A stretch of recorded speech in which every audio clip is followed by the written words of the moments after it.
Hello everyone, I am Priya Nayak and you are most welcome on our YouTube channel Education Pill. So today we are going to discuss the chronology of all literary theories. जितनी भी literary theories आपके exam point of view से important है उन सभी की मैंने यहाँ एक लिस्ट बनाई है एंड ये लिस्ट बनाने के लिए मैंने अलग अलग text books traditional English literature की किताबें एंड अलग अलग ऑनलाइन रिसोर्सेज की हेल्प ली है। उन सभी को स्टडी करने के बाद ये फाइनल लिस्ट हमने प्रिपेयर की है and I am pretty sure कि आपके एग्जाम में ये बहुत ही ज्यादा हेल्पफुल रहेगी। चलिए तो स्टार्ट करते हैं। सबसे पहले है फेमिनिस्ट लिटरेरी थ्योरी जिसकी शुरुआत हुई लेट 18th सेंचुरी में। अभी ये याद रखिएगा कि फेमिनिज्म वाज अ मूवमेंट, है ना, वो एक मूवमेंट था जहां पर स्त्रियों के अलग अलग राइट्स की बात की गई थी and basically it talked about gender equality. Why I said स्त्री या फिर women, because women ही थी उस वक्त पर जिनको अधिकार नहीं दिए जा रहे थे। There was a male dominated society। ठीक है, तो फिर फेमिनिज्म मूवमेंट आया।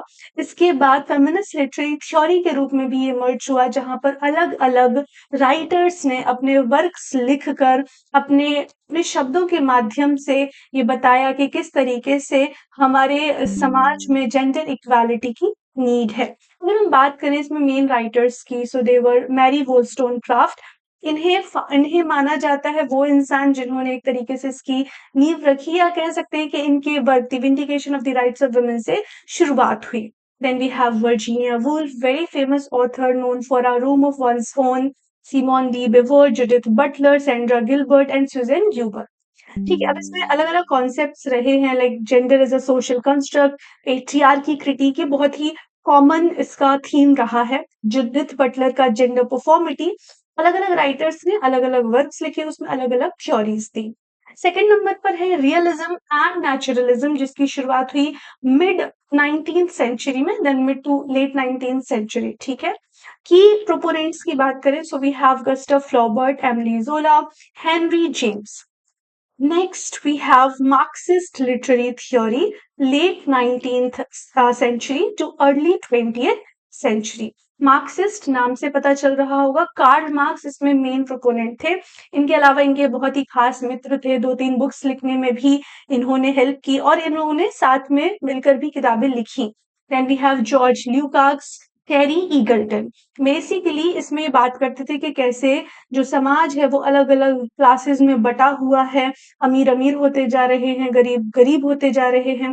तो हमें यहाँ पर अलग अलग तरीके से क्लास स्ट्रगल क्या होता है इसको समझने में मदद मिलती है, और कैसे साइकोलॉजी काम करती है, कैसे समाज में हमें जरूरत है चेंज लाने की, ये सभी चीजें हम इसमें पढ़ते हैं। Then we have psychoanalytic theory, psyche से रिलेटेड है। हमने इसे बहुत डिटेल में जब पढ़ा तो हमने इसको एक एक शब्द को तोड़कर समझा था। अभी भी जो बच्चे कुछ भी लिटरेरी थ्योरी एंड क्रिटिसिज्म में नहीं पढ़ पाए हैं वो क्या करेंगे, मेन मेन जो कॉन्सेप्ट है वो देख लो, राइटर्स देख लो एंड थोड़ा टाइमलाइन देख लो। ठीक है, so late 19th to early 20th century की प्रोपोनेंट्स की बात करें so we have Sigmund Freud, सबसे मेन यही है, then Carl Jung, Jacques Lacan. Freud का एडिपस कॉम्प्लेक्स बहुत फेमस कॉन्सेप्ट है, यंग का archetypes and collective consciousness, Lacan का mirror stage and language, mainly mirror stage. Next we have formalism, early 20th century. यहाँ पर हम देखेंगे रशियन फॉर्मलिज्म स्टार्ट होता है 1910 से लेकर 1930s में। विक्टर श्लोविस्की, रोमन जेकॉब्सन इसके मेन प्रोपोनेंट्स रहे हैं। Then we have new criticism. New criticism close reading of the text पर फोकस करता था, where as Russian formalism focuses on form over content. यहाँ पर अगर हम न्यू क्रिटिसिज्म की बात करें so we have Cleanth Brooks, W.K. Wimsatt and many others. हमने सिर्फ जो बहुत ही ज्यादा मेन प्रोपोनेंट्स रहे हैं उनके नाम यहाँ पर ऐड किए हैं। Then comes mythological or archetypal criticism, started from 1940s। Carl Jung, Northrop Frye, mainly आप नॉट ऑफ फ्राई का नाम अक्सर इसमें सुनते होंगे क्योंकि उन्होंने किताबें लिखी इससे रिलेटेड काफी ज्यादा। ठीक है, then we have on the seventh number structuralism, started from 1950s 1960s। इसमें अगर हम मेन प्रोपोनेंट्स की बात करें so we have Ferdinand de Saussure, Roland Barthes, Claude Levi Strauss. अगर बात करें मेन कॉन्सेप्ट्स की, so we have signifier versus signified, binary opposition, Barthes death of the author, like author's intentions do not control meaning. अलग अलग चीजें इसमें हैं, आप डिटेल में आई एम श्योर आपने पढ़ रखा होगा, इसलिए मैं कुछ भी एक्सप्लेन नहीं कर रही हूँ यहाँ पर। जिन्होंने नहीं भी पढ़ रखा वो एटलीस्ट टाइमलाइन देख लो, और जो बहुत बहुत फेमस राइटर्स हैं उनके कॉन्सेप्ट्स देख लो, ठीक है। मेनली कॉन्सेप्ट बेस्ड क्वेश्चंस पूछे जाते हैं। On the eighth number, we have post-structuralism and deconstruction. Similar timeline रही 1960s, 1970s.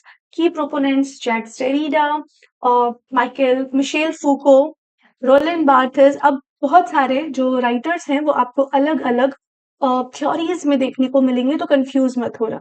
जैसे कि जैक्स डेरिडा पोस्ट स्ट्रक्चरलिज्म में भी थे एंड फिर डीकंस्ट्रक्शन की फाउंडेशन भी रखते हैं। सो व्हाट हैपेंस, एक टाइम पर एक राइटर है जिसकी कुछ अपने अपने बिलीव्स हैं, ठीक है, एंड उसी बिलीव्स के आधार पर वो किसी लिटरेरी थ्योरी का पार्ट होता है।